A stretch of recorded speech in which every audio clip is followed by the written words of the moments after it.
Good evening, Dr. Elsie. Good evening, ma'am. Good evening. Good evening, all. Good evening. Dr. Arun has joined. I didn't see.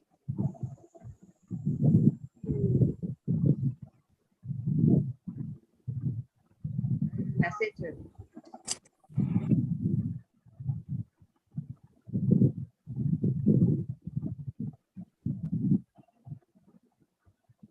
Aruna is not there. I will just message her. She'll be joining soon, I suppose.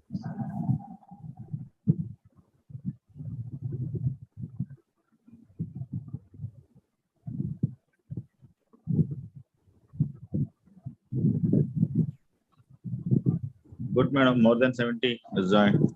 Yeah. This time I've asked for 500 odd this thing, sir. Zoom more than 100 definitely, I'm sure. So I asked They're coming. Atma, I requested them for 500 capacity. 500 capacity. Yes. So this time I Zoom just capacity is 500 extra. Okay, nice. but 500 will be too much, but more than 100 I am expecting. Yes, the Sunday evening and all. Yes. People Sunday definitely. evening expecting more than 100 itself is a great thing. Because of the topic and Topic. because of you. And you Yes, presenting topic at the is definitely in. Yeah, that's Yes, ma'am. why I am expecting more than 100. Many people are excited to join, madam. The topic itself is attracting, and definitely Dr. Jayanti, madam, is the one. Oh, don't tell me. This is also going live in IPS South Zone YouTube also, ma'am. Oh, nice. No, the people are viewing it. Yes, Okay, sir. shall we start now? Yes, sir. I think we can start. People will gradually join. Okay, fine.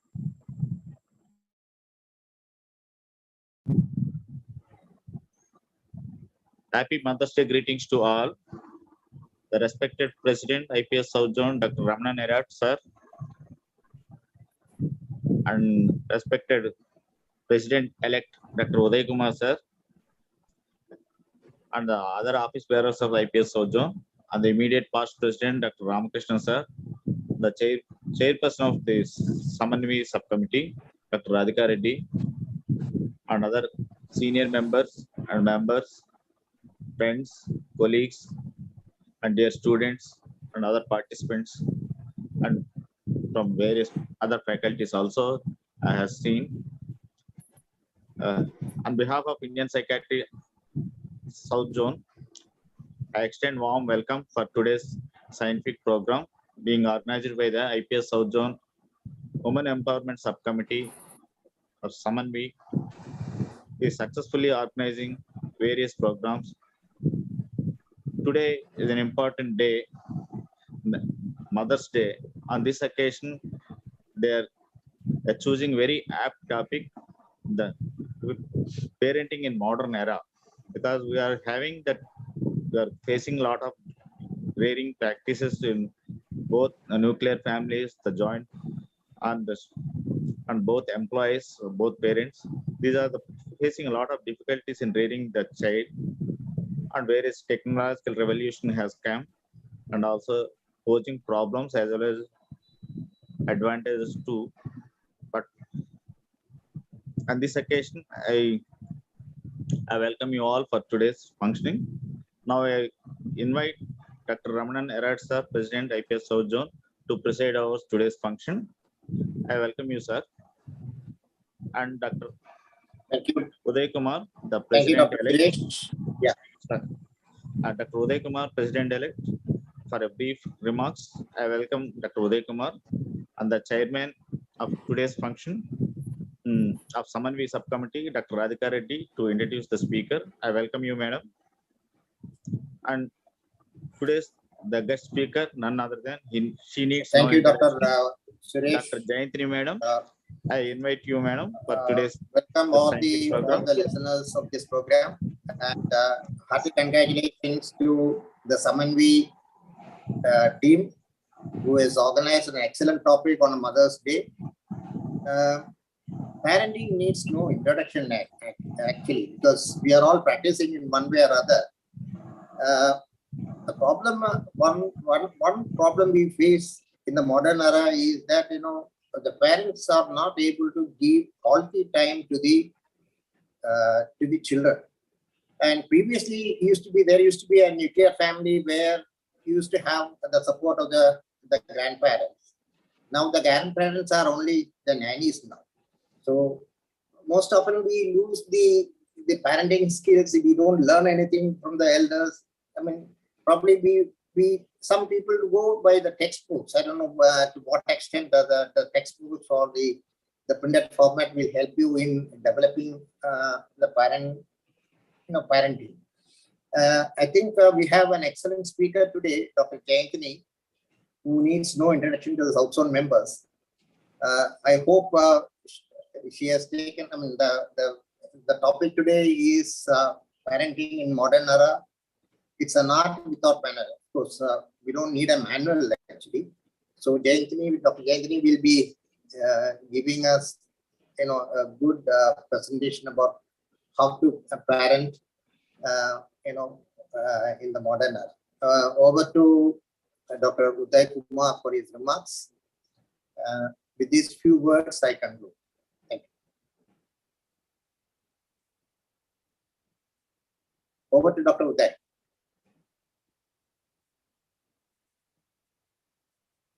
Dr. Uday, unmute. Yeah. Uday, over to you.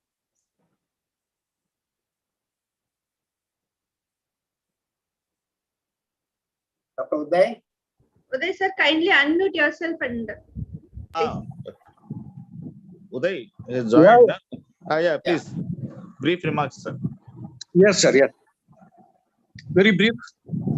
I too welcome all of you to this SAMANWI committee of South Zone. Thanks to the President Ramana Nirad sir, Suresh Gangaram, Sahil Amin, and other executive members of South Zone, and the whole SAMANWI committee members for bringing such a nice topic and being discussed on Mother's Day celebrations, which is looked very apt to the celebrations. About the topic, every parent thinks their child to be well educated, imbibed with the right sense of belongingness, abilities to be grateful, happy, adaptive, and emotionally balanced and spiritually secure. To make such a child, definitely there needs to be have a good parenting skills and styles, but unfortunately we're not having. There are good parenting skills and styles like can be explained to them that being with humor, abundant patience, tolerance, humility, good communications, trustfulness, accepting to the core, attentiveness, listen to what the child say, not being judgmental, talking with a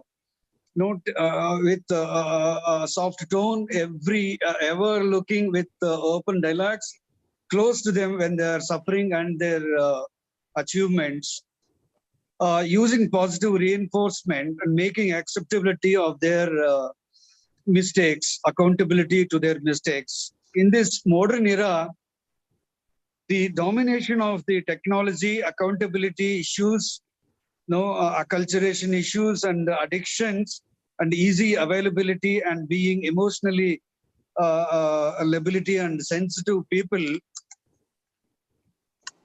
parents feeling insecure and insufficient with their traditional parenting, though they have all those above said skills and styles of parenting. We, the psychiatrists, need to help parents' styles on children's behavior to raise happy, sufficient, self-confident, and compassionate children. We can also identify characteristics that are effective in teaching our children and helping them to grow into strong, successful, and independent adults. Today, we have a legendary person with us, Dr. Jayanthini Madam, a well-known psychiatrist with us to discuss all these issues related to the topic like challenges and management, and may give her the tips of modern parenting. Thank you all once again for making me a part of this divine event. Wish you all the success. Happy Mother's Day. Thank you, one and all.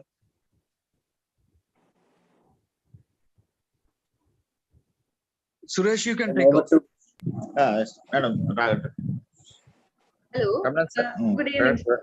I will introduce Radhika ma'am. Okay. I'm happy to introduce our team chairperson, Radhika ma'am. She has done her MD Psychiatry from Venkateswara Medical College in 1997. And madam has immediately joined service, and from then on doing all the kind of several awareness programs in various medias and printed versions. Madam area of interest are again child psychiatry and mood disorder. And she is member in American Psychiatric Association and World Psychiatric Association, Indian Psychiatric Association, and holded various posts in Vijayawada chapter, and also in President IPS Vijayawada chapter since 2018. And madam is the chairperson since 2021 for our team, and she's guiding us very smoothly, and she's our motherly figure. I welcome ma'am to introduce our speaker, Jayantini ma'am. And one more special thing is, this is for my mind for the past 1.5 years to welcome Jayantini ma'am in our forum to give this speech. And I wholeheartedly thank ma'am. And ma'am is my mentor and guide for the past 20 years. Thank you so much, ma'am, for accepting our invitation and joining with us. Radhika ma'am will be introducing Jayantini ma'am. Thank you. Thank you very much. Ma'am, unmute yourself, ma'am. Radhika ma'am. Thank you, Indu, for your introduction, and it's nice of you for good words. Today, first let me wish all the mothers of this group and their parents. We wish you a very happy Mother's Day. I hope all enjoyed with your kids today. And at the evening, this is a very nice topic we are going to have today with Jayantini madam. The thing is, let me introduce madam. So madam is a retired professor of psychiatry from Madras Medical College, and madam was a HOD of Child Guidance Clinic and in Institute of Child Health and Hospital for Children, Chennai. And she trained so many young psychiatrists through her motherly teaching. And I am an indirect student of her. I was madam used to give lectures when we were students in South Zone or all the meetings, and we used to attend. And madam was very keen in child psychiatry, and we learnt a lot from her. And she came to Vijayawada twice or thrice also, and we had a special get-togethers and meets with madam. And at least I think madam has seen at least 5 lakh children in her career. So this is an unremarkable thing. And madam would have guided more than 5 lakh children and their parents. Madam entered in the field of psychiatry in 1977. And her area interest was especially child psychiatry and women mental health. And current interest, as she already told her, wants to become a student nowadays, and she started attending all the Zoom meetings without fail nowadays. And as a student, madam was a gold medalist in obstetrics and gynecology, and best outgoing lady student of Tanjore Medical College, where she studied her MBBS. And she got silver medal award for best outgoing female student of Madras University. And madam also received SS Jairam Award in 1996 and Bombay Psychiatry Society Silver Jubilee Award in 1997, and also received more than 4 oration awards. So this is the brief introduction of the our speaker. And I thank for having this opportunity of being the chair for this wonderful evening, this session. And I welcome Dr. Jayantini madam to address the audience and give her valuable message and talk. Thank you one and all for giving me this opportunity. Thank you, ma'am. Before madam to join, we'll give the memento. Yeah. Yes. 1 minute. Yeah. Ma'am, virtually we are presenting the memento. Please accept, and it will come with you soon through courier. It will reach you through courier. Yes. Yeah. Yes. So I will share the screen for the PPT. Yes. Is visible? Is it visible?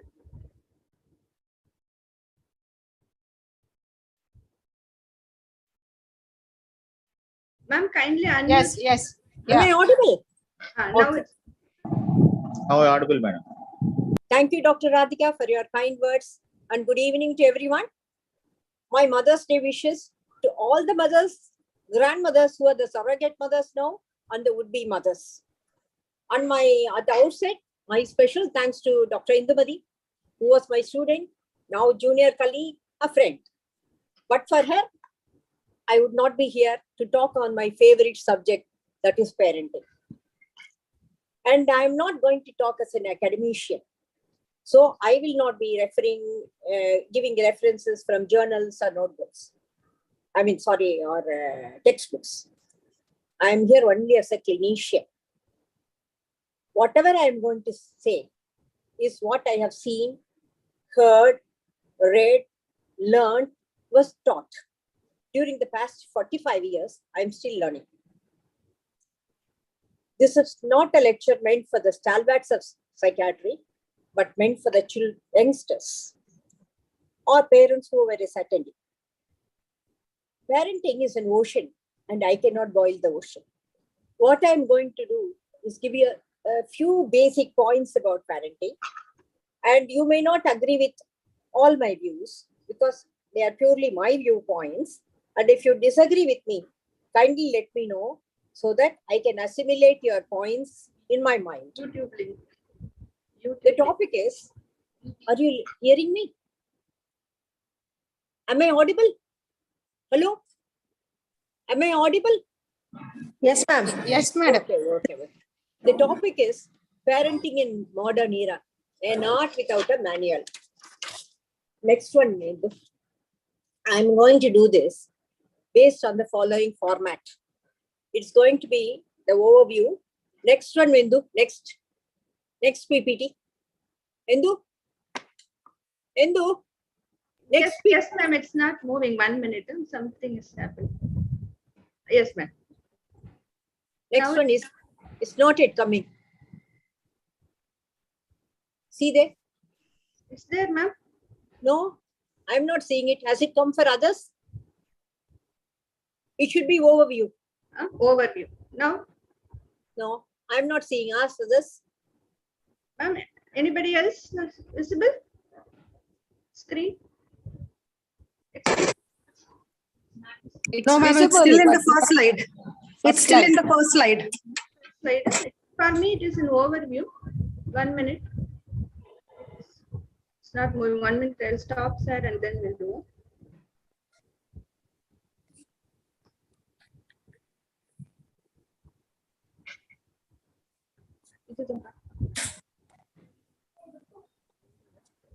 Earlier.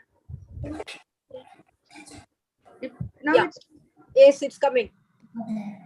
It's coming. okay. This is how I'm going to format my talk.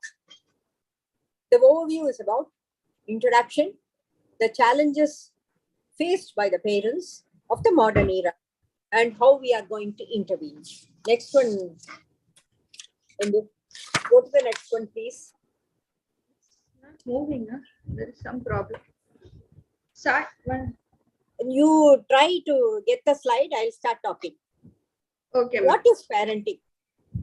Parenting is an ongoing process since the time of conception to adulthood to help the children to develop adequate and efficient adaptation to a complex and ever-changing environmental challenges.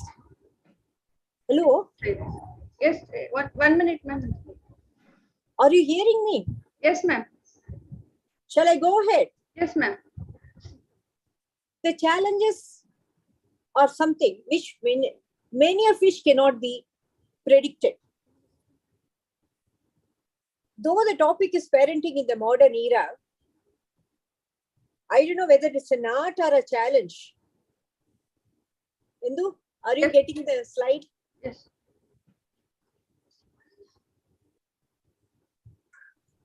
Now I will share the slide. Wait a minute. Okay. Move ஆக மாட்டேங்குது. Third one. நீங்க present Third one. பண்ணுங்க. Third one. Third slide. Why parenting? பண்ணுங்க. நல்லா பாரு. இது பண்ண முடியும்.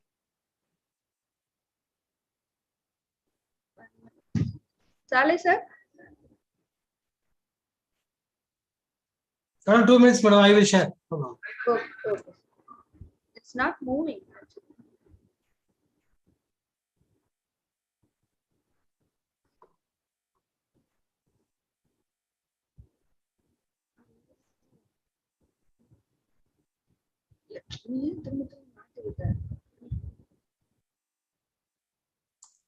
Madam, you can continue, madam.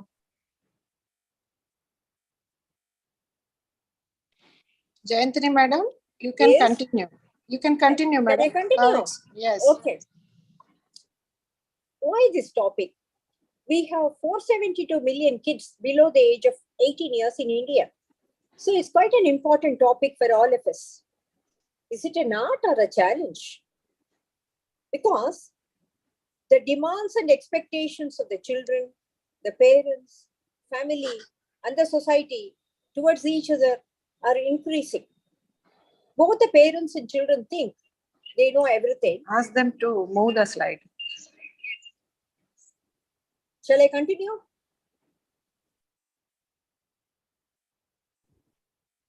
Yes, ma'am.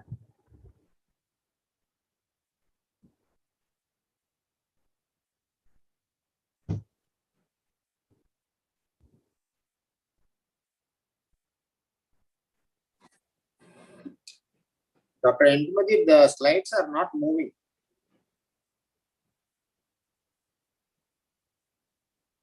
Can you send it to them, Indu, so that they can?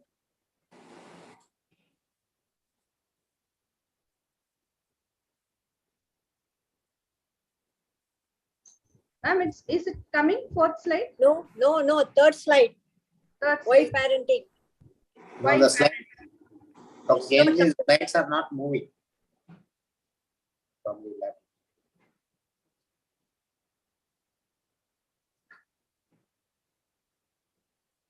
So you want to imagine without the slides? Somebody has said imagination will be more. No, ma'am. The slides are very good, but it's not. Yeah, it's coming. It has come. Okay. Can I continue? Yes, madam. So the parents and children, they get confused and frustrated. They think they know everything.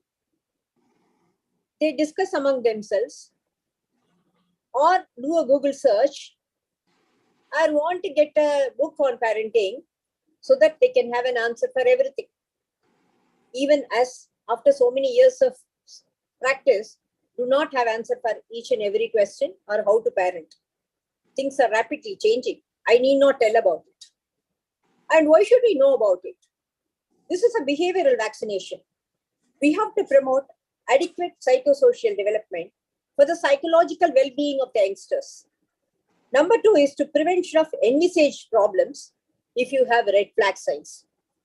What are these red flag signs?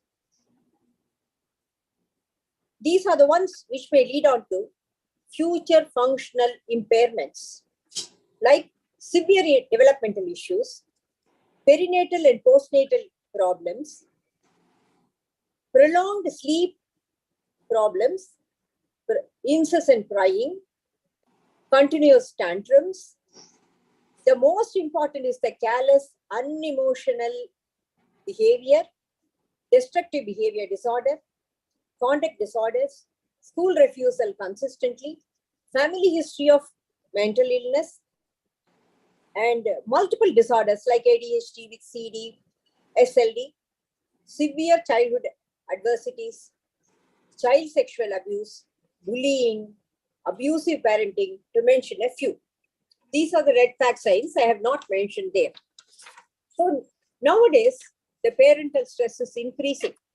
I know it's very easy to talk about parenting, lecture about it, advise it, including me. Anybody can do it.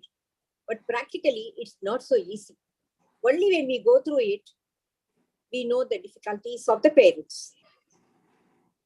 The expectations are to be ideal parents and ideal children. Is it possible? Is there anything perfect in this world? I don't think so. Please remember Murphy's law. If there is even a small chance of anything going wrong, it will go wrong. What is ideal in one situation may not be the same in the other. Or what is ideal in one family may not be the same in the other family. So ultimately, flexibility is the rule and not rigidity. The parents also have to adjust and adapt according to the needs and the time and the situation. In psychiatry, I always feel 2 plus 2 cannot be 4.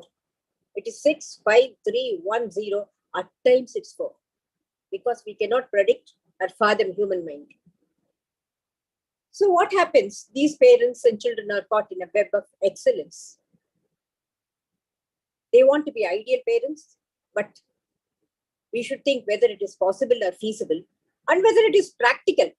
Sometimes what is ideal may not be feasible, or even if it is feasible, may not be practical at that juncture. So we have to decide what is practical.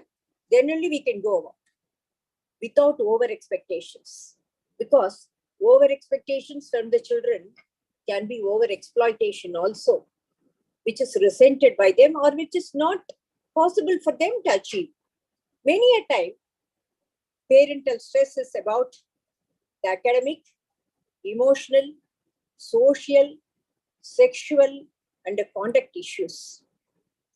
They get stressed and pass on the stress to the children, and children too go through a lot of stress, become distressed. They either externalize or internalize them, leading on to emotional distress to others if they are externalizing, or to self if they are internalizing.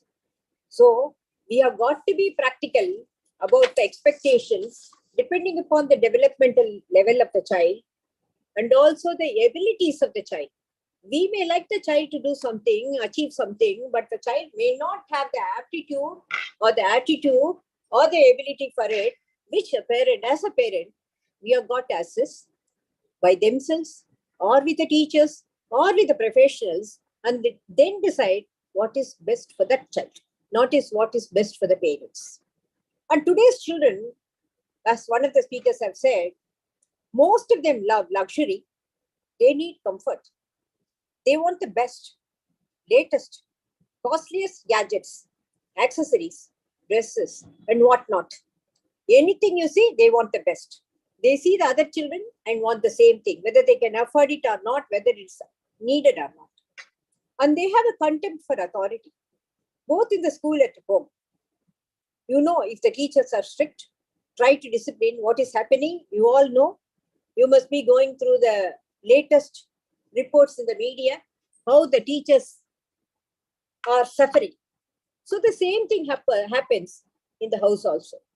Most of the time, the children are in the school, post-pandemically.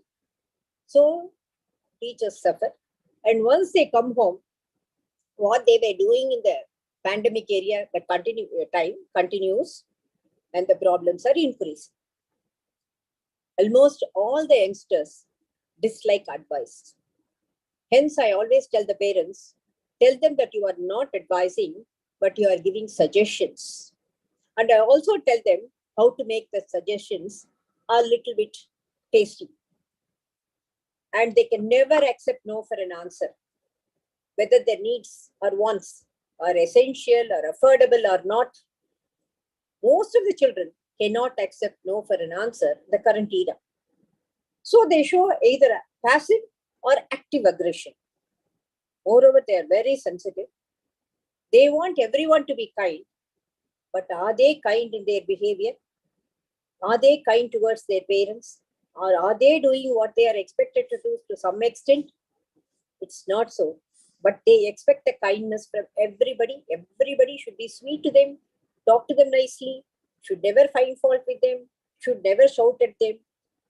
Suppose you call the child, Babu, Babu, Babu 4 times. He's not responding. Then you shout, Babu, why are you shouting? I called you 4 times, you didn't respond.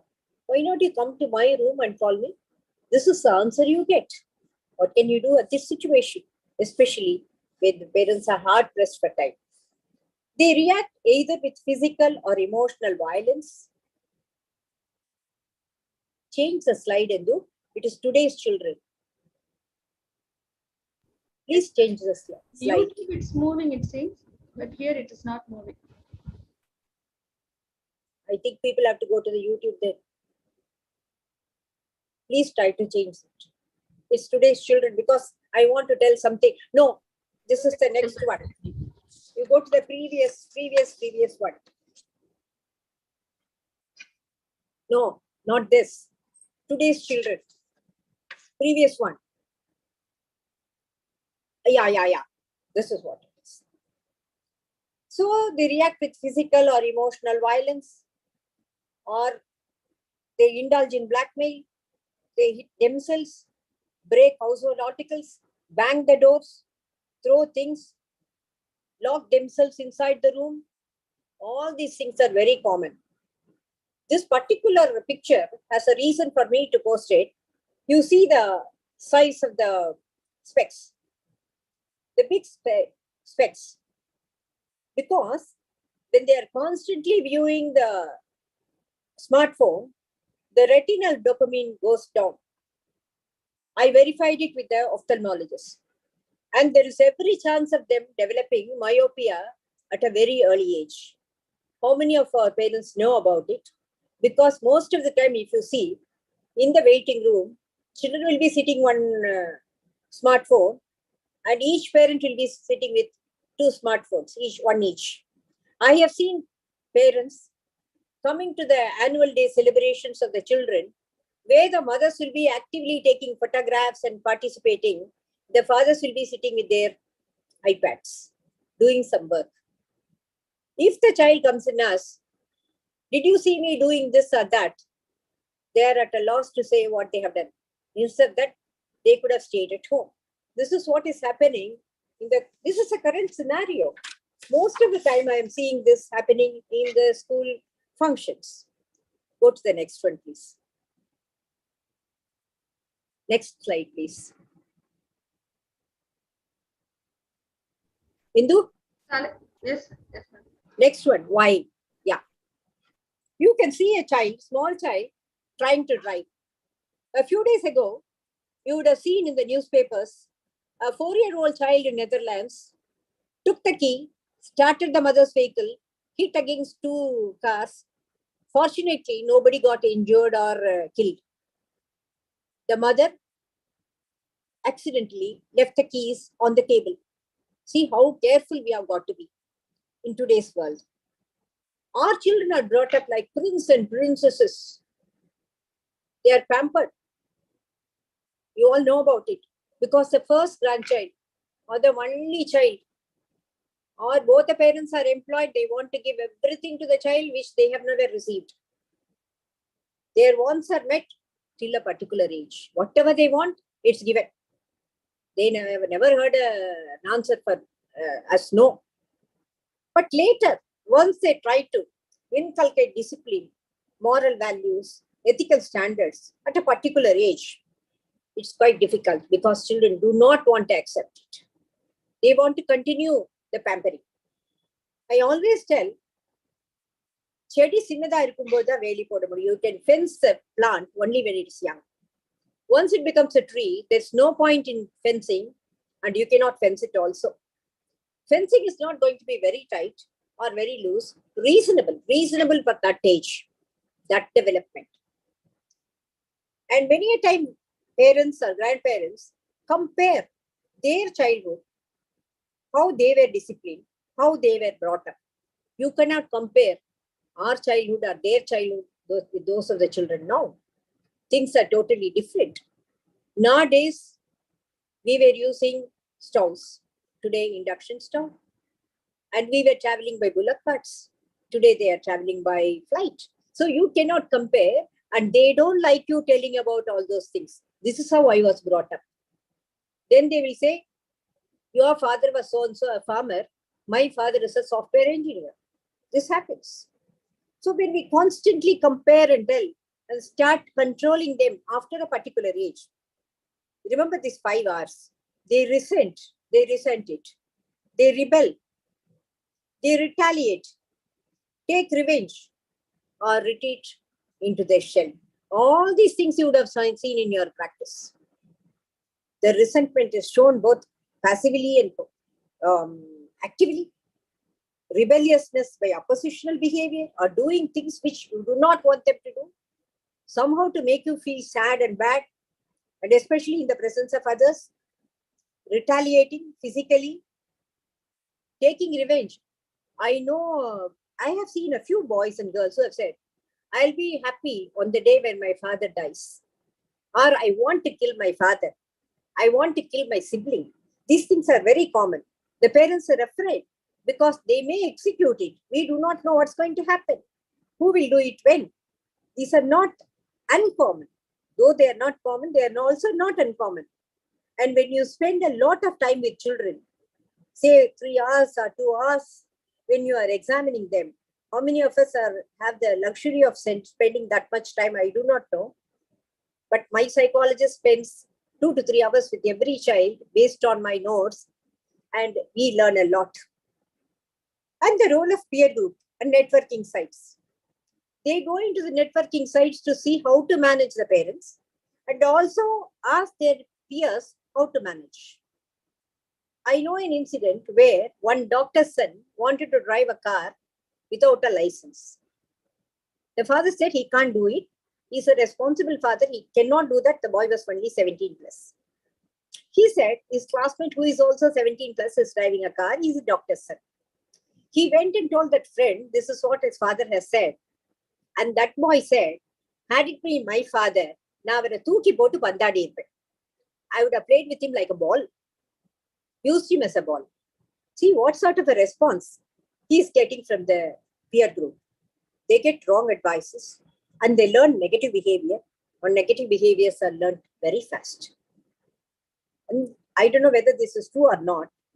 I was told this. Boy asked Siri that the sibling is always disturbing and creating problems. Because of the sibling, the parents are finding fault with him and beating him. And what can be done? Kill him was the answer. Because Siri is a robot, it doesn't have sympathy or empathy. I don't know whether it's true or not, but days are not far away when we are going to face such problems. Whatever we have read, as you would have read any number of novels by Sujata, where we thought these things are not. Hello, are you listening to me? Yes, ma'am. Yes, madam, proceed.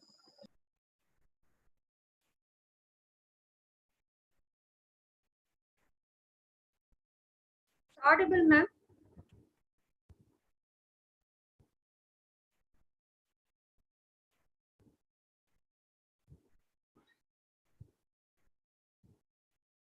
Ma'am?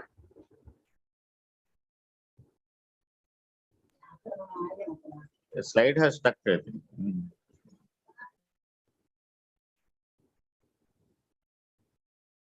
Hello? Ma'am, left the meeting. Yes, madam, proceed. Hello, ma'am.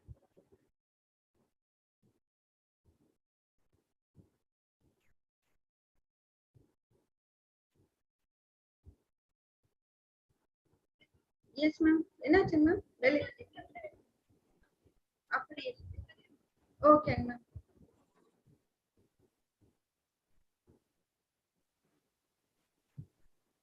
I think madam left.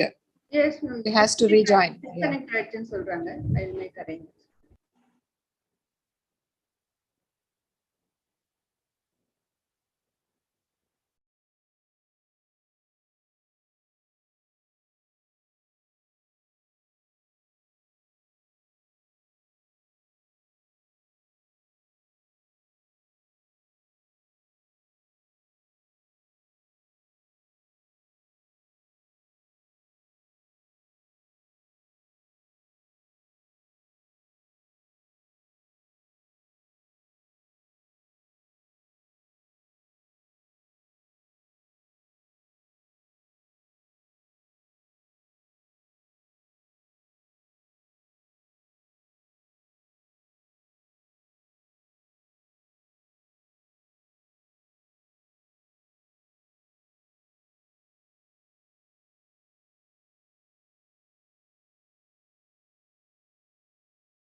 Hello?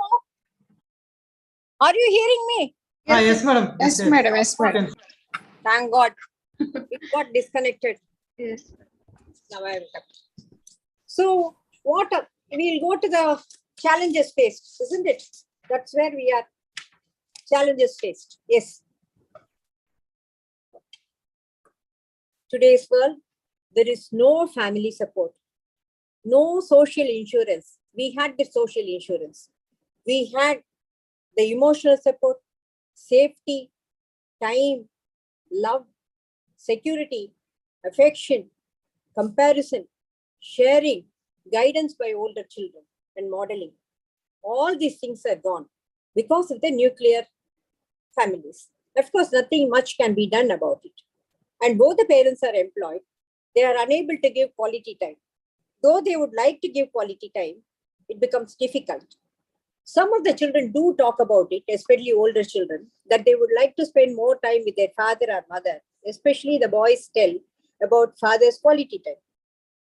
And the less social support. The grandparents are not always available. And they have to spend their time or share their time with 2 children or 3 children of them, looking after various grandchildren. They are usually IAS, International IR Service, IPS, International Party Service. They are in demand everywhere because they share the workload. They look after the children, but that is also lacking. And the lack of peer group. Now children are in jails with A-class facilities. They have everything, but they do not have their children to play with. Even if they want to go and play, parents are allowing, but other children are not coming. They are busy with so many classes and extracurricular activities. Next comes the expectations. The expectations of the parents from their wards. Expectations of the children from themselves and from others. And moreover, at the school also. There are children who develop exam anxiety. They refuse to go and write exams because the teacher has said, you are the best student in our school. We are expecting a state rank from you. And the child, the boy or the girl get afraid that he may not be able to fulfill the wishes of the school authorities or the teachers. They develop an anticipatory anxiety and refuse to go to the school. However much the teachers and others try to bring them back. Then comes the family adversities, especially the intrafamilial emotional upsets. If they are there for a long time, it can have a lingering impact upon the children. Even today, the mother-in-law, daughter-in-law problem is always there. Sometimes, and most of the time, if the father supports his parents, the mother ventilates all her anger or emotional turmoil onto the children. And some of the children, when they see the mother crying or getting affected, do react to it on a long-term basis. And then marital issues, especially when they are hearing about the divorce proceedings going on, or the parents contemplating divorce, or the children are afraid that the parents may get separated. They are caught between forces. Majority of the children want both the parents, but sometimes it results in shared parenting, or the child gets the custody of one parent and the other parent has visitation rights, leading on to its own problems. And then comes the inadequate, inappropriate modeling. This is the most important thing. Children see and do and say what we parents are doing. I said we parents, that means all the family members. If they are used to the unparliamentary words, rude words, assaultive behavior, then they also learn to say the same thing. If the parents are justifying their actions, they may be at fault. Many a time we justify our actions, give excuses, or rationalize. Instead of accepting our faults, the children also learn to do that. In fact, one couple brought their son for his rude behavior and rude words. And then he showed me a video of the boy's behavior. In the background, The father was telling, if you behave like this, on thalaya savathila modi vadachiduven. And he was using some rude words also. I asked him, if you are going to be like this, what do you expect from the child? The father said, because of his difficult behavior, I am behaving like this. But whatever it is, the child learns all the unwanted words from him and also from the outside, many a time from the peer group. Go to the next one, please. Endu. Next one, please. Yes, ma'am. We'll keep moving. That is the unpleasant emotions to which they are exposed. If there is no emotional regulation in the environment, and earlier the exposure to these problems, more will be the consequences in the emotional development.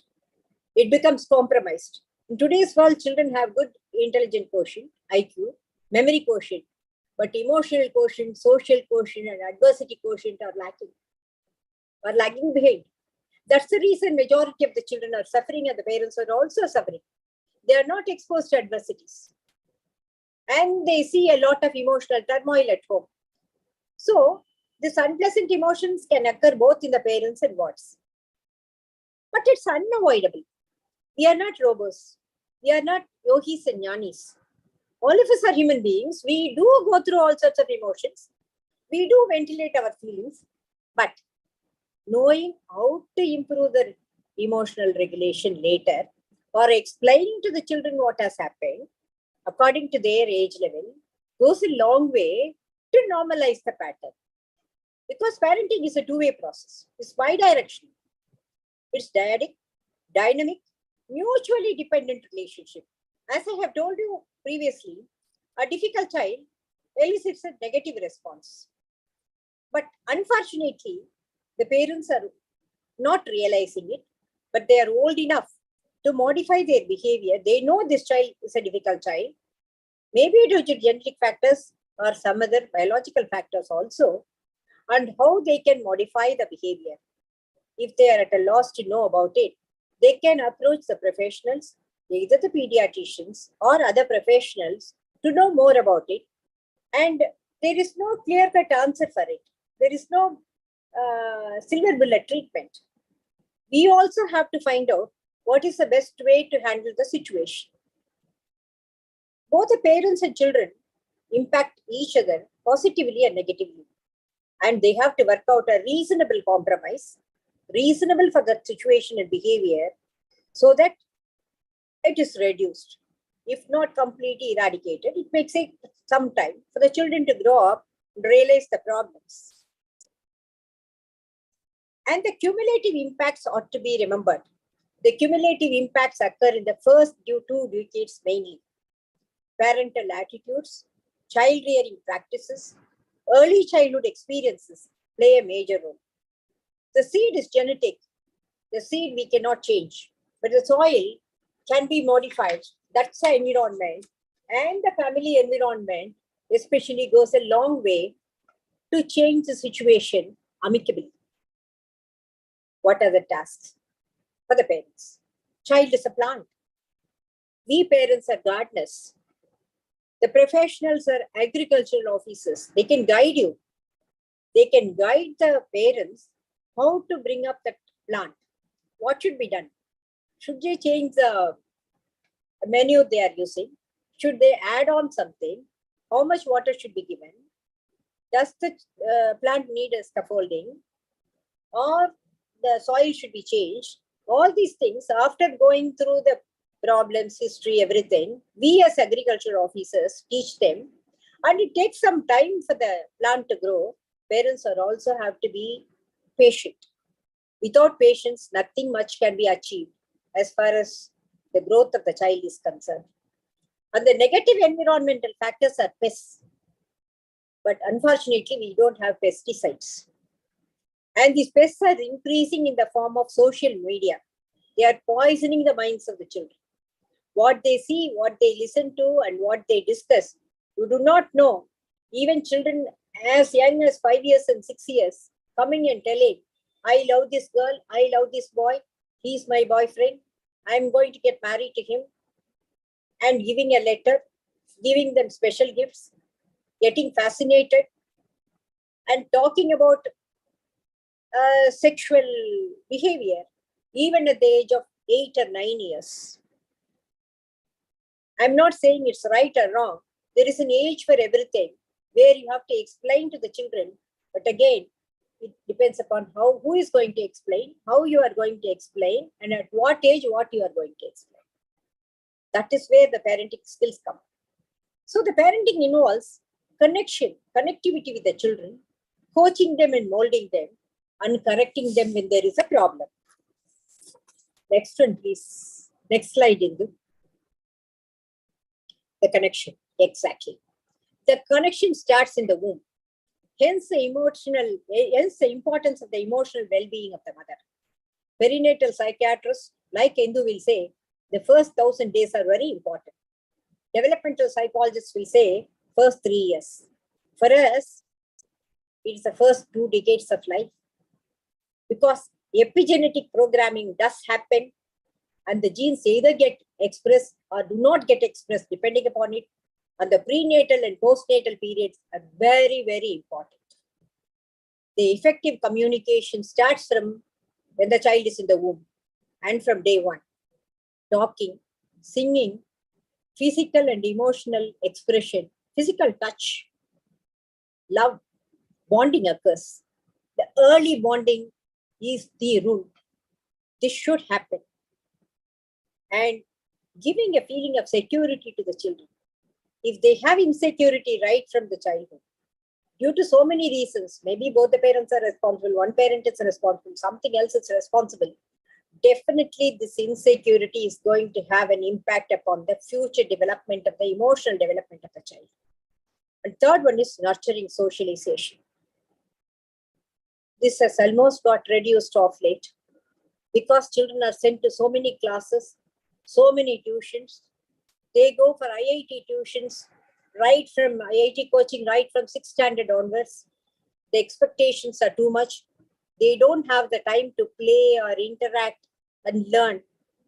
They have to be with other children to know how to adjust, how to adapt, how to be street smart. All these things are lacking. And this socialization, early socialization, adequate socialization, go a long way in the healthy development of children. Then comes responsive and sensible support by parents. Let me quote an example. 2 days ago, I saw a 15-year-old girl from a minority community, an Orthodox family. She thought she was in love with a boy. And again, she was thinking he was reciprocating it, but it was not true. And she became depressed. She slashed her wrist. When the father and mother questioned, she told the truth. They went to the boy's family. They belonged to the same religion. And the boy categorically told and explained that he is not interested in this kind of a relationship. The parents acted beautifully well. They didn't find fault with that family or with that boy. They didn't do anything to the child. They were very supportive. They told these things are very common in this age. She need not bother about it. But she started having guilt feelings. She thought she has let down her parents. She thought she has created problems for them. And she was wondering what will happen to them if the community comes to know about it. So she attempted suicide. And that's the reason she was brought. But I should tell, the parents were very responsible, very sensible. They didn't go and create a problem. They didn't kill anybody. They didn't hurt the child in any way, emotionally and physically. And they sought professional help. Then comes the age-appropriate demands, which I will be discussing in my next slide. Lifestyle changes to give quality time. It's easily said than done. All the parents would like to do this. Unfortunately, there are so many hurdles in their way to do this. Again, I'll quote an example. When my daughter was in her school, I never used to attend her parent-teacher meeting. Only her father used to go. One day she asked me, how many times you have come to my parent-teacher meeting as a mother? I said, your father comes. I am asking you, Amma. I went and told my boss, this is what is happening. She told me, I was the only assistant professor. It's a single assistant professor unit. Jayantuni, hereafter, whenever there is a parent-teacher meeting, you are attending and you let me know on the previous day itself, I will look after the OP. How many bosses are there today to tell this? How many children and parents can afford this? Many a time, they are not given leave. And when they explain the situation, how many of the bosses sympathize or empathize with them? This is a real situation today. So we have to talk to the children, we have to talk to the teachers, we have to find out a way to do this in a practical manner. And then the most important thing, listening to the child and finding solutions. Many a time we jump into conclusions. We don't listen to them completely. We don't give them a chance to talk to us. Hello? Hello? Are you hearing me? Yes, Hello? ma'am. It's audible, ma'am. Okay. So it is essential that we should talk to them, listen to them, and then finding solutions jointly. The most important thing is problem solving. The problems are too many, but how are they going to solve it? Unless we teach them how to solve, they do not know.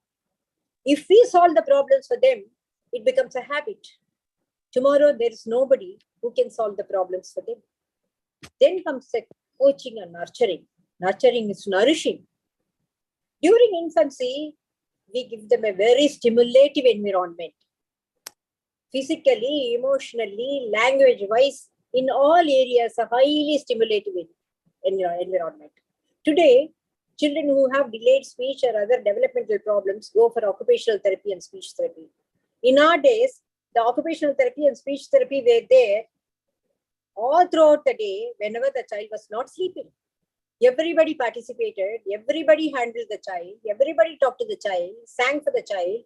So it was a natural phenomenon. Now we have to go in for 45 minutes of OT or 30 minutes of speech therapy, paying 450 to 600 rupees per session.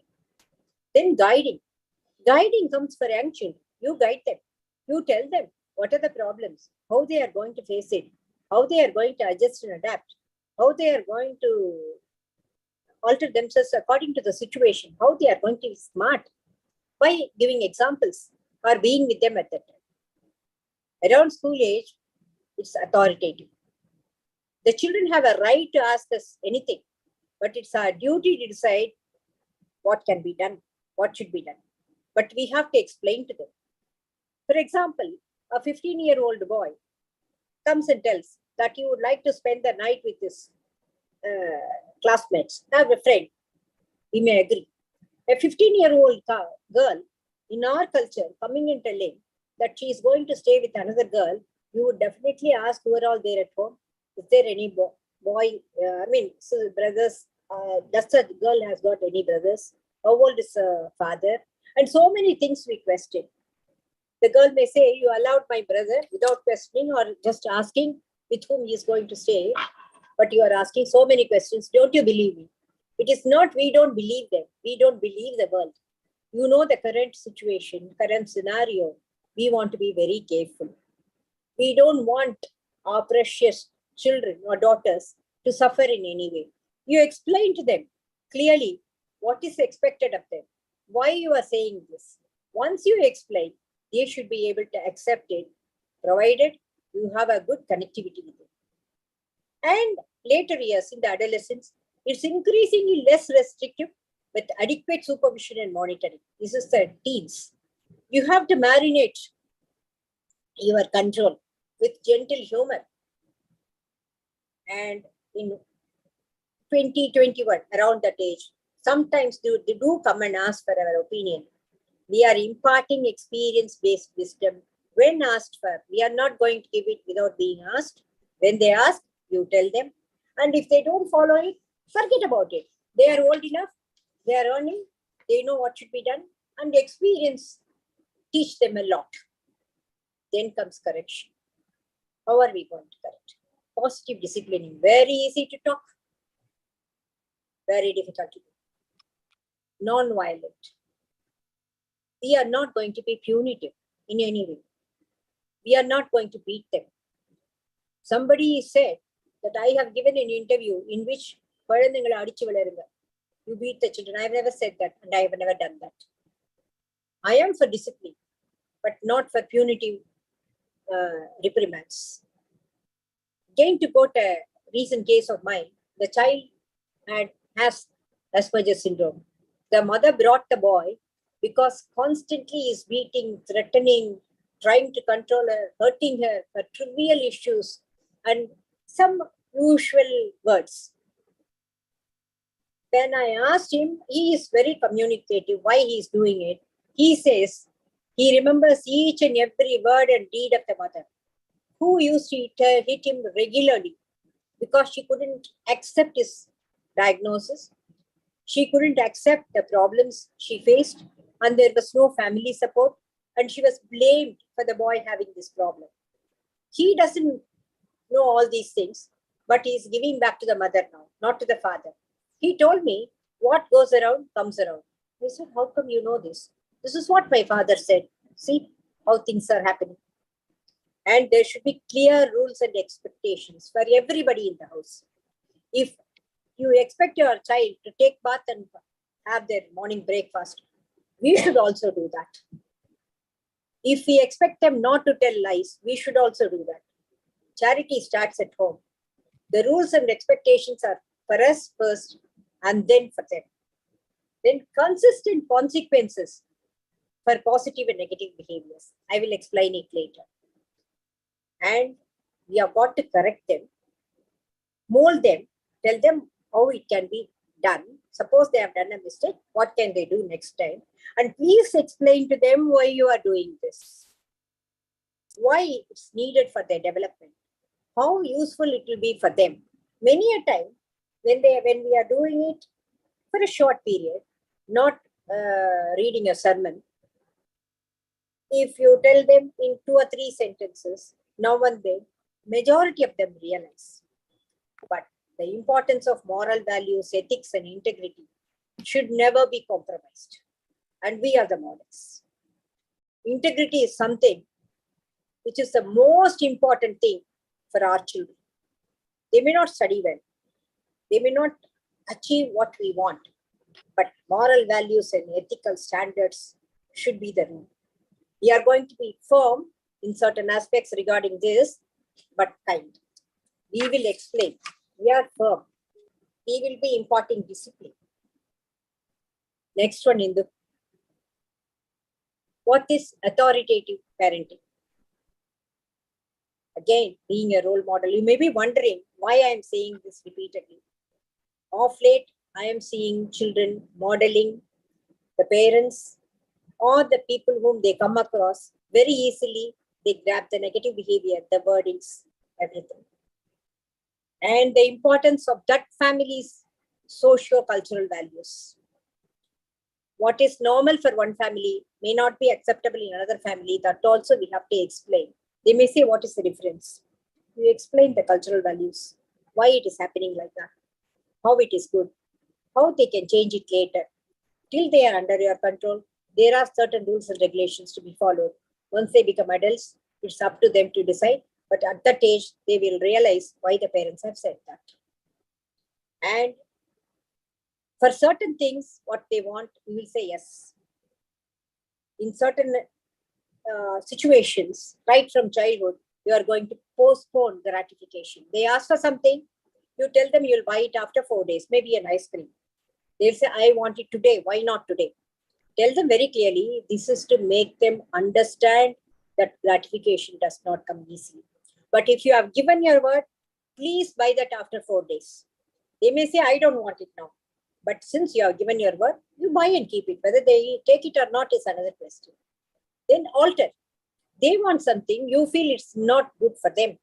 So give them 2 alternatives instead of that. He says, I want a smartphone. You tell, you will give him time to watch the cartoons in the TV, or you can take him out. Give them alternatives. But you are not going to yield to their unwanted demands. Once you start yielding to their demands, they will continue to create problems. And definite no. There are certain situations where definitely you will not allow them to do certain things. Suppose they go to somebody's house and want to bring a thing from their house to your house. They may be giving, but you are going to tell them very clearly, this is not acceptable. I don't want my child to be brought up like that. Please do not give it to him. And it's only an example. And appropriate, immediate appreciation. Suppose your child has done something good. Don't say very good, nice. Today your teacher said, you went out of the way to help another child. I am really happy about it. This increases their positive behavior. The negative behaviors, you need not discuss. You can talk to them separately. But positive behavior, you please appreciate immediately, explaining the positive behavior to them. And response cost. If they do something wrong, there should be a response cost. Once you have discussed about a particular issue or a problem or a mistake or a behavior, leave it. Don't go on nagging them about it, reminding them repeatedly of the child. For example, the child might have done something wrong. You have called him, explained to him, told him what should be done. That's all, it's over. We are not going to talk about it repeatedly. Next one, punitive parenting. Some of the parents believe in punitive parenting, but it's our duty to tell them this is not going to work in any way. Like spanking, using rude, vulgar, insulting words, unparliamentary words, shaming. I know a doctor who called his obese daughter as a pig. You are like a pig. Who will get married to you? It's body shaming. And never compare. Nobody likes comparison. Suppose I tell, you are my daughter-in-law, another daughter-in-law is there. My second daughter-in-law cooks very well. I didn't say anything about my first daughter-in-law, but she'll feel as though only the second daughter-in-law cooks well and I am not cooking. Don't compare. You can compare him with himself. You have done such a nice, good thing previously. Why not you do it now? Or compare with somebody much, much older than us. And then being authoritarian. You do whatever I am saying. It's right. If I say a white crow is there, you accept that it's a white crow. We can be authoritative, but we are not going to be authoritative. And by not regulating self, if you are not going to regulate ourselves, if you are not going to accept our mistakes, children are also not going to do it. Arguing, quarreling, finding fault, physical and emotional abuse, all these things are going to have this included under punitive parenting. And never discuss about their negative behavior in the presence of others. If you want to tell something, call him separately and tell.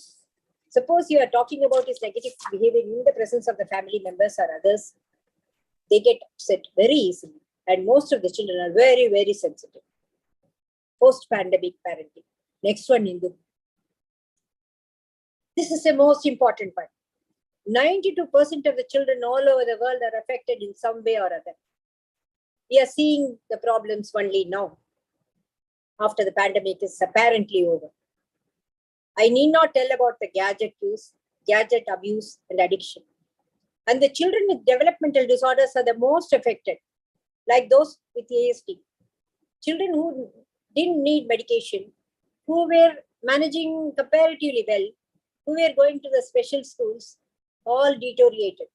The parents are coming back, asking for medication. When in the initial period, they were worried whether we will be giving medication. Now they come and ask for medication. And those with physical disabilities, they cannot access the whatever tools they need, the training they got outside. So they're also suffering. Most importantly, the children who have lost a parent or both the parents, caregivers, a close family member to whom they are very much attached like a grandparent, they come with a lot of problems. And there are older children who have to take up the parental role by discontinuing their studies and going for work. I need not tell you, the pandemic has played havoc in the lives of the children, also in the lives of adults, but more in the children. Now coming to the gadgets use, I'm not going to talk much about it because that itself is a big topic. For young children, there is a definite impact upon the speech and social development.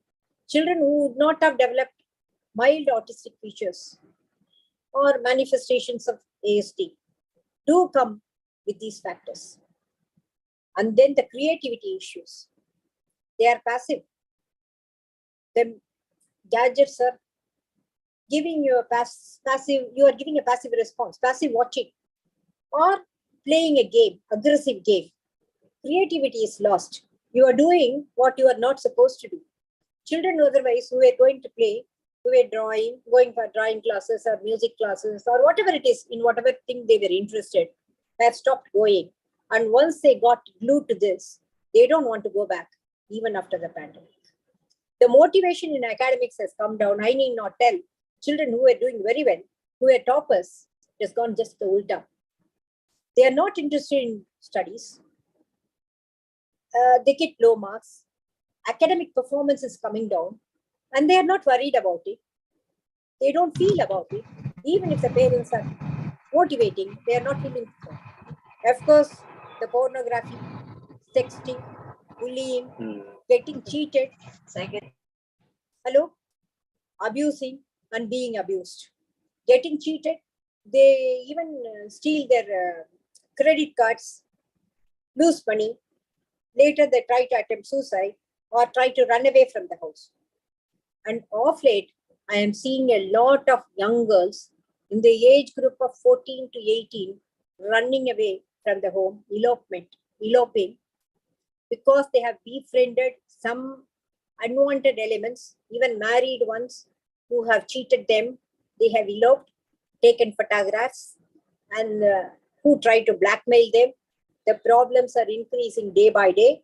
All of you will be going through this, seeing this, so I need not talk much, but the parents should be very, very careful. Prevention is better than cure. Never think, my child will not do that. It can be anybody's child, my grandchild, your child, somebody's grandchild. Anybody can be abused. Anybody is, all these children are vulnerable, and the people who abuse them like this or cheat them know how to do it. They are professionals in that. And of course, the blackmail. If you remove the gadget, they threaten to commit suicide, and some of them have committed suicide also. Next one, please. What are the emotional issues because of these gadgets? Anxiety, depression, due to so many reasons, aggression towards parents, aggression even towards animals because they can't show it on the parents, violence towards self-injurious behavior. After seeing the social media reports, thinking about rape and indulging in gang rape. Without the smartphone, how do they approach that place? How do they take the photographs? How do they take the videos? How do they abuse the girls again and again? And murders have happened in a few instances. When the family member prevent them from using the smartphone, it has ended up in murder or suicide also. You would have heard about all these things in the paper. Some of them do develop guilt feelings after watching pornographic movies, especially those with good, high moral values and ethical standards, and develop obsessional washing. The guilt feelings are not uncommon. And of course, you know the de-addiction clinics for gadgets addiction coming up in Kerala. Already it's in months, and we also will be having it soon. Parents are coming and asking for de-addiction centers. So, in the end, the most important thing about parenting is the relationship you have with your child. It is from day one. The connectivity, effective communication. The first 3 years, I told you, it's very, very important. Of course, it continues. Once it starts, it continues. It is not what you do for your children, materialistically, but what you have taught them to do for themselves. That will make them successful human beings. And we all want only that. Children learn. Next one, please. I have gone to the next one. Next one. Yeah. Children learn more from what you are than what you teach. That's why I said we are the models. And I want to quote Anthony D. Mello, because I like those stanza words. Quote, where there is love, there is disorder. Perfect order will make the world a graveyard. Unquote. Majority of our children, including those with disruptive behavior disorder, rally round later. This is a silver lining. Remember Emperor Asoka and Sage Valmiki, what they were and what they are now. So, it is up to us to do what is best for them. Be optimistic. Let us do our duty and do not lose our sleep because of trivial issues. Of course, there will be major issues. If there are major issues, please get professional help. It is difficult. See, I may be a psychiatrist, but I cannot treat somebody in my home. I have to, in my family, I have to get the help of a third person. That is always good. The development, experiences, facing and solving problems will go a long way to make them learn, and they will learn. Take it from me, they will learn. Majority of the students, the children whom I have seen are coming back to me as parents and one or two as grandparents also. Thank you, and thanks to all the parents and children whom I have come across in my life, because they are my teachers. I continue to learn from them. I know I have not done justice. There is a lot we can discuss, but unfortunately, I cannot go on talking about the individual issues and how to manage. That will take almost months for us to work out. Thank you very much for the opportunity. I loved being with you all. I enjoyed it. Though I don't want to continue to be a teacher, maybe this is my last lecture. So I'm very happy. Thank you. Ma'am, don't say that, ma'am. I have decided already. Please don't say that, ma'am.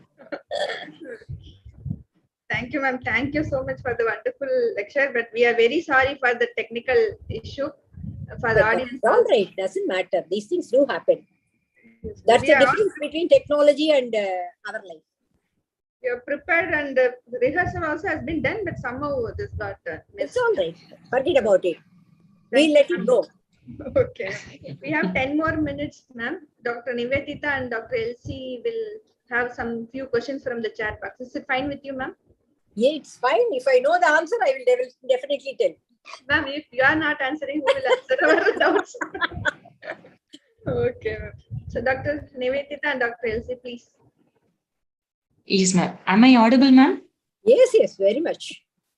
Good evening, madam. This is Dr. Yes, Nivedita. I would like to take up the first question, that is by Dr. AVS, who is asking at how to guide a child interested in sports like cricket and who wants to leave academics. Can parents actually encourage to leave academics in such children who are not doing well in academics but are interested in sports like cricket? How big a risk it is and what should be the advice to the parent? It depends upon the situation. Suppose the child is not doing well in academics, but doing well in cricket, and he would like to take it up as his future. I don't know whether he will get a place in the team or not. We have to explain everything to them. Number one, the age of the child, the development of the child, the abilities of the child, everything you see. And then what are the pros and cons? We have to very clearly explain. And there are schools like the one in YMCA Nandanam in Chennai, where they give importance for the sports. In addition, they continue with the education, maybe through NI voice. Yeah. So you can work it out. But for that, the parents have to see a professional who see what are the plus and minus strengths and weaknesses, and then guide the parents and the child. It can be done. But of course, they need a basic education. If they are not able to achieve in something in cricket, they may be selected or they may become a cricket coach. I agree all those things. But they should have a plan B also for their livelihood. So we plan it. Yes, ma'am. We have a second question by Dr. Kanaka Mahalakshmi, who says, what is the role of a parent in sibling rivalry?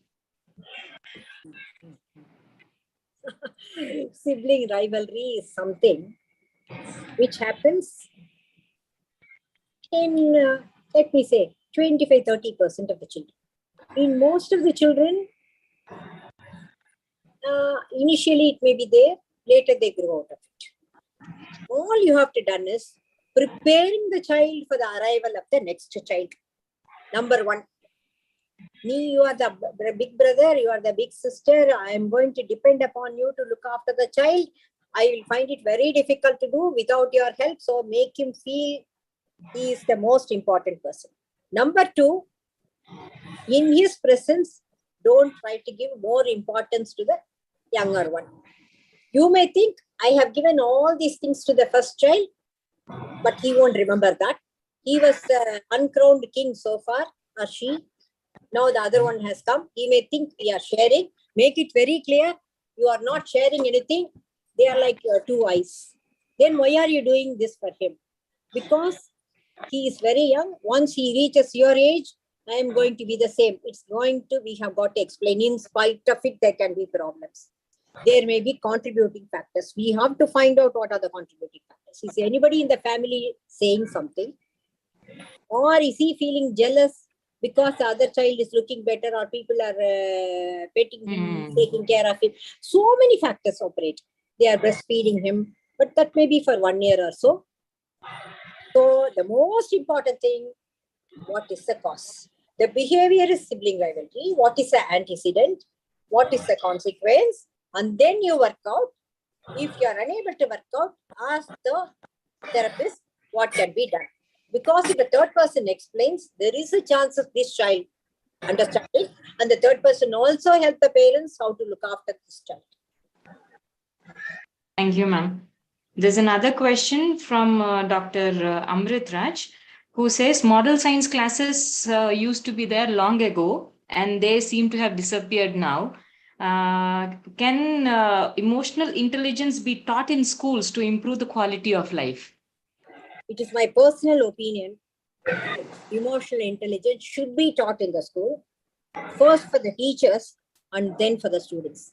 There are so many teachers, I'm sorry to say that, do not know how to handle a child, especially when the child has got a problem.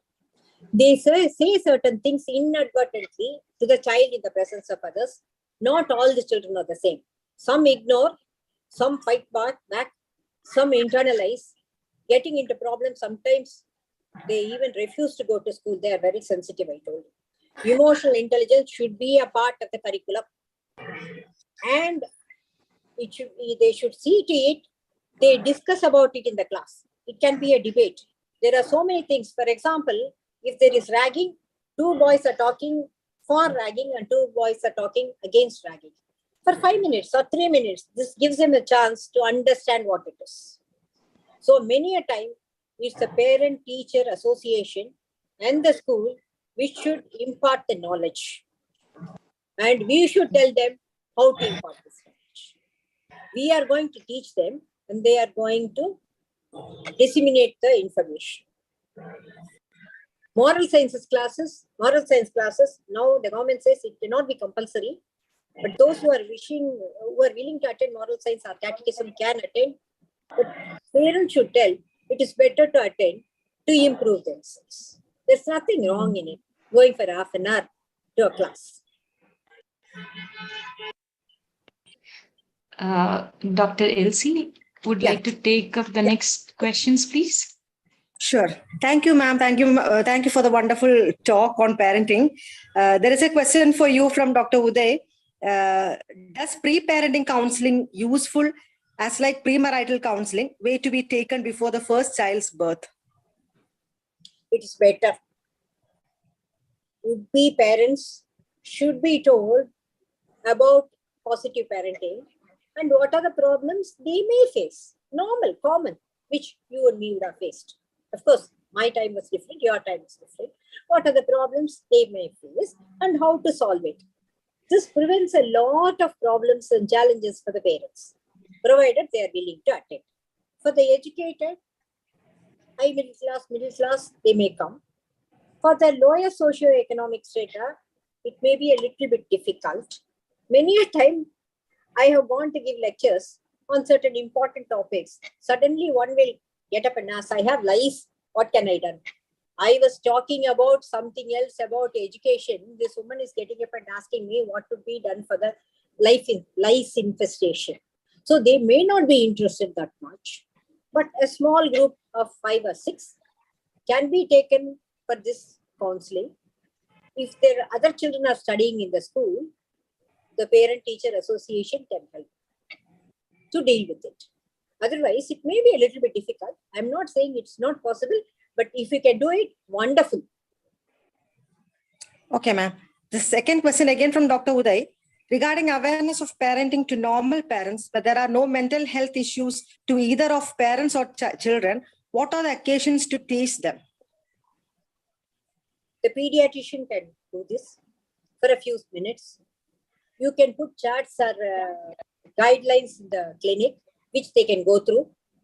And there are small booklets where what the parents are expecting from children, normal children, what the children are expecting from the parents. I got a bunch of it from the Sai Baba temple in Ayyappan temple in Trichy. Small booklets in English and Tamil for parenting, for the children, for the parents. Expectations of each. If you leave it on your table, or if you distribute it, the parents do go through it. And the children also sometimes go through it and tell the parents, see, this is what is written there, why you are not doing. Small booklets. Everybody will be going to a pediatrician. So definitely they will take out and read. The charts are there. They can do that. Okay, ma'am. The next question is from Dr. Jagadish Babu. What is the reason for present generation to behave differently? This has been told for every generation. My grandfather would have told, oh, we were not like this. This is this way, this is there, this was there, this will be there in the future also. Things are changing, world is changing. Technology has come in. Robots are going to take over. All problems are going to come, but there is no escape from it. We have to devise a ways and means to tackle them. This is also a problem. You learn to solve the problem, tackle the problem. Either you do it by yourself or you get the help of others. Anyway, we have to tackle the problem. We do not know what is in store for us tomorrow. We do not know. Go and ask any grandparent. They'll be complaining about their sons. Our parents will be complaining about us. This is eternal. Yes, ma'am. One more question from Dr. Uday. Please explain what is the effective way of implementing punishment in BT. In BT, behavioral therapy. BT. In behavior therapy. I said we are not going to use punitive methods. I was very clear. We are not going to punish them, but we are going to teach them response cost. Suppose, it all depends upon the individual again. A boy is interested in going to a cricket match.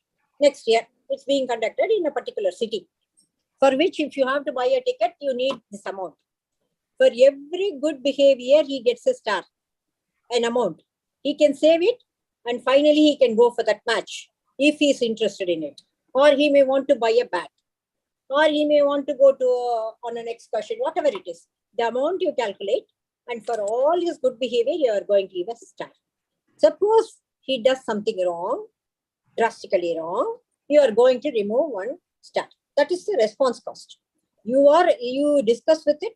You are clearly laid down the rules and regulations. This is one method I am just saying. There can be anything.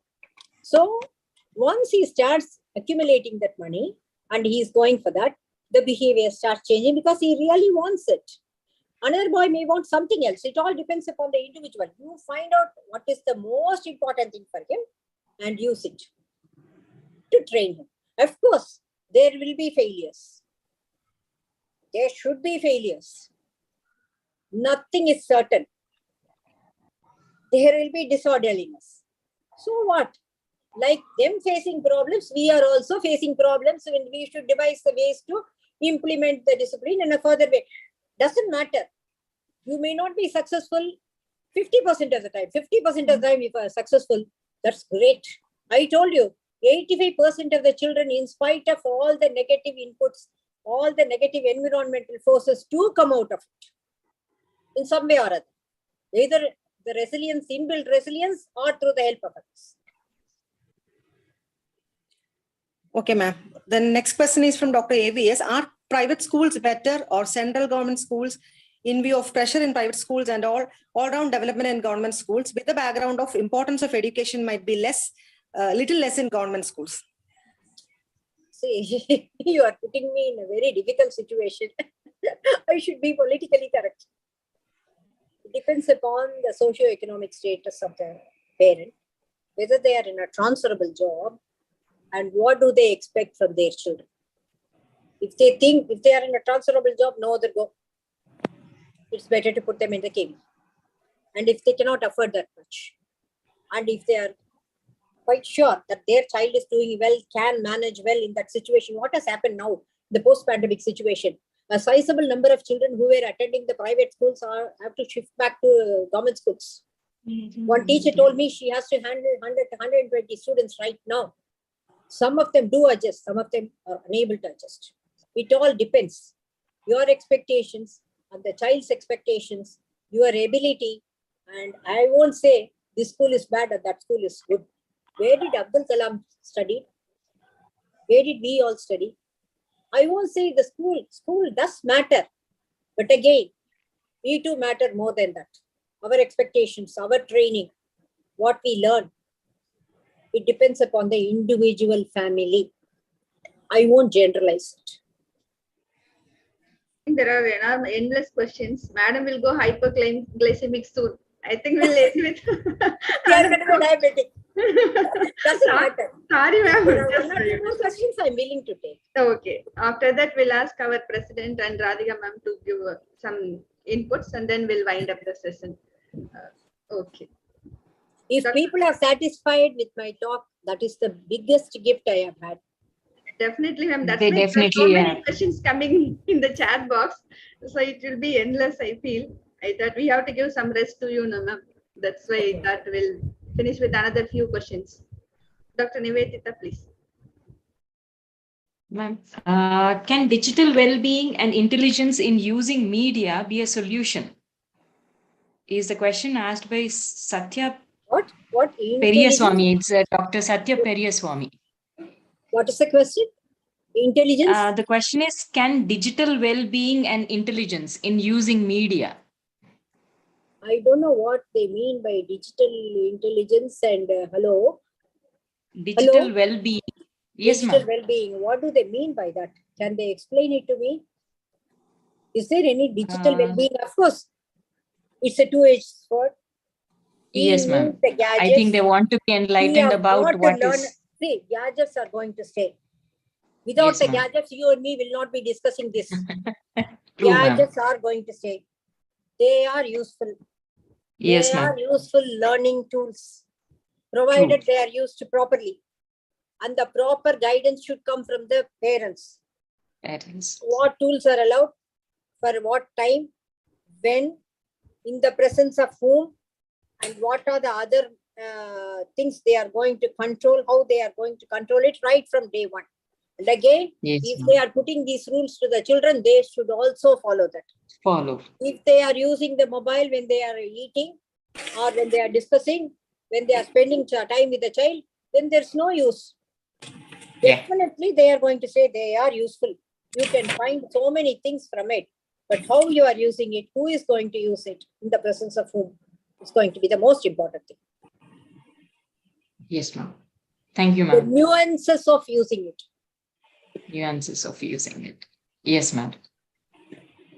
How should bullying, if a child is being bullied in the school, like for body shaming or something, what should be the parents' approach in this?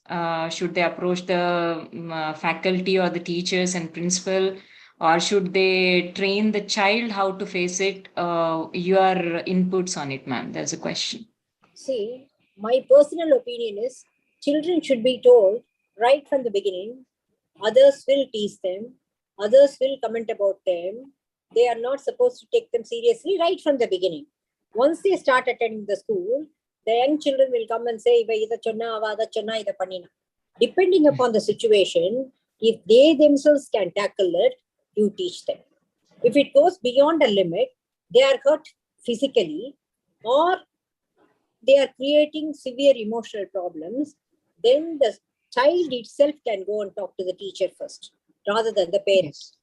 Yes. And even then, if the problem continues, the mother can go to that child's parent and talk before going to the teacher. So we are preparing the child. We are asking the child to meet the teacher. Third is we are going to talk to the parent. This is what is happening. I am not blaming your child, but my child is also reacting. Please ask your child to help my child. In spite of it, if the problem continues, then you go to the teacher and tell the teacher you are like a mother to my child. I cannot go to anybody else. You are the only person to whom I can come and discuss. Give her all the regards, all the respects, put her on a pedestal. She will try to help you. Or you catch hold of the biggest bully in the class. Go to him and say, or her and say, this child is a little bit afraid, timid. Treat her or him as your brother or sister. You take care of him. You are given the key. Now, he won't allow the other children to bully this child. Oh. These things I have learned. It's not in the books. I have learned. Yes, ma'am. This is the best answer. This is the best answer. Thank you so much, madam. I'm happy I asked this question. Thank you so much. Thank you.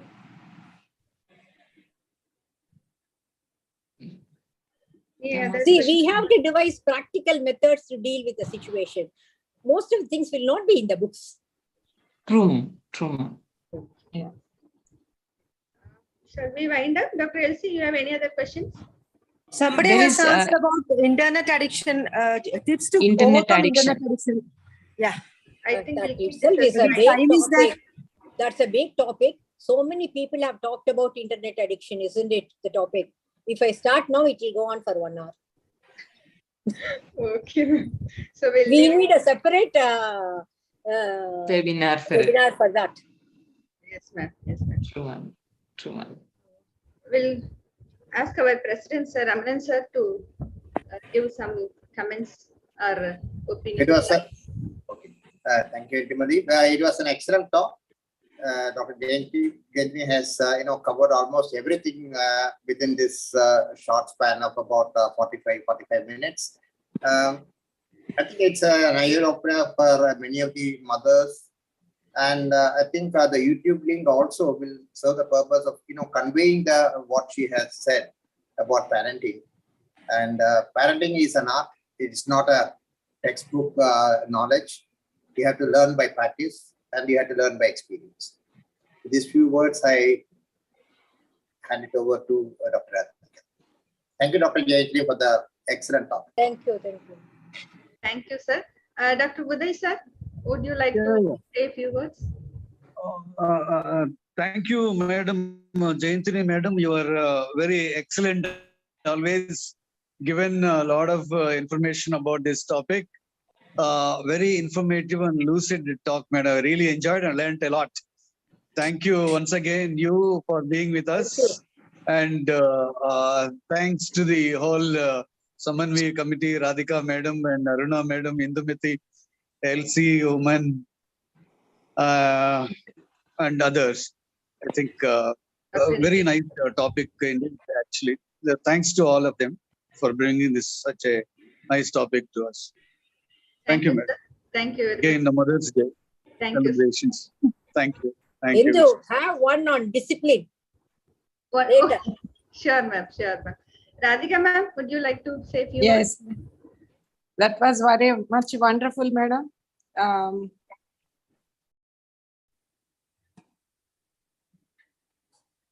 Yeah, Madam, very many thanks, Madam Jayantini, Madam. That was a wonderful lecture. But I wanted to ask a question or a comment. Please go ahead. Please go ahead. Are psychiatrists are good parents? That is my question. And why? Because I used to get my patients asking me many times, you will be doing well with your children. I think you don't have any problems with your children. But always it is not true, because a child is a child, mother is a mother, whether a psychiatrist or not. But I think I want your opinion on that. We cannot be psychiatrists in our house. We cannot even be doctors. Will anybody accept your guidance or your treatment in your house? You are only a mother, a grandmother, a daughter-in-law, whatever it is. And again, we all make the same mistakes. Probably we may realize it a little bit more. The moment you leave the consultation room, you become an ordinary woman, a mother. All of us go through all the emotions. We are not robots.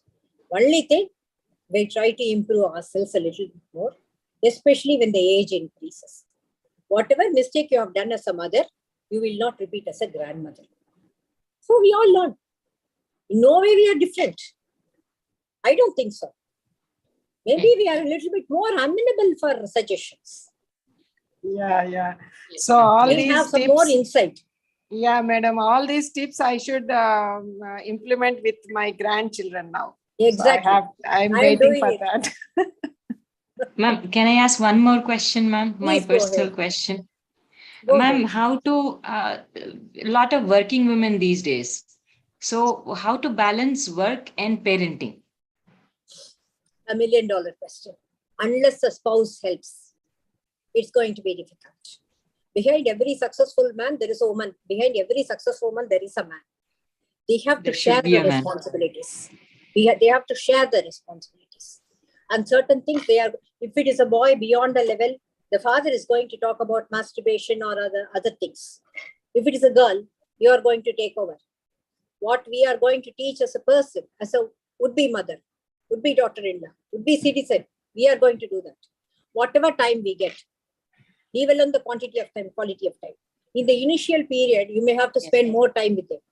Once they grow up, you can concentrate more on your Career. clinical work or with your Yes, subject. In the initial period, it's a good investment to make. You may earn a lot of money, name, fame, everything. I tell you only one example and stop with it. When I was a young mother, I got a fellowship in Japan. I went to my boss and said, I want your signature. She signed without saying anything. Then she asked me to sit and told me, Anthony, what are you going to gain by going for this? That was for 18 months or something. One more feather in your cap at the cost of what? Your child and husband will learn to live without you. Do you want that? Otherwise, you do one thing. I have signed. I don't have any jealousy or anything about it. You forego this if you want, and then you do your work well. One day you will be called as a visiting professor to the same place. This is what she told me. And this is the guidance I have got from my teacher. And I go by that. Happiness is more important in life than anything else. Again, told to me by a teacher. We had good teachers. And you will be good teachers to your students. Blessed to be answered like this, ma'am. Thank you so much. Thank you so much. Thank you, ma'am. This was answered to me 3 years back, Dr. Nivedita. When I started my practice, the same question came into my mind and I asked madam and this was the answer given to me, and now I am happily doing my practice, balancing things. Thank you, ma'am. Thank you for that. So, ma'am, anybody else you would like to call in, ma'am? Radhika, ma'am? Yeah, that's fine because it's already 8:45. I think that link will be over the time. Okay. Yeah. So we'll go for vote of thanks. Vote of thanks, please. Dr. Aruna, please. Aruna is there? Yeah. Yeah, yes, ma'am. Dr. Aruna? I'll invite Dr. Aruna Yadial to give vote of thanks. Unmute Dr. Aruna. Hello. A very good evening to everybody present. They say that no duty is more urgent than that of returning thanks.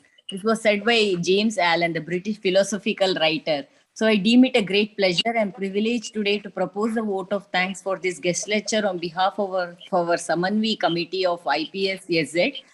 First and foremost, I thank our very erudite speaker of today, Dr. V. Jayantini. She kept the audience so engaged for such a long time and for enlightening us about parenting in modern era. We thank her for this very meaningful gift today, which also happens to be on Mother's Day.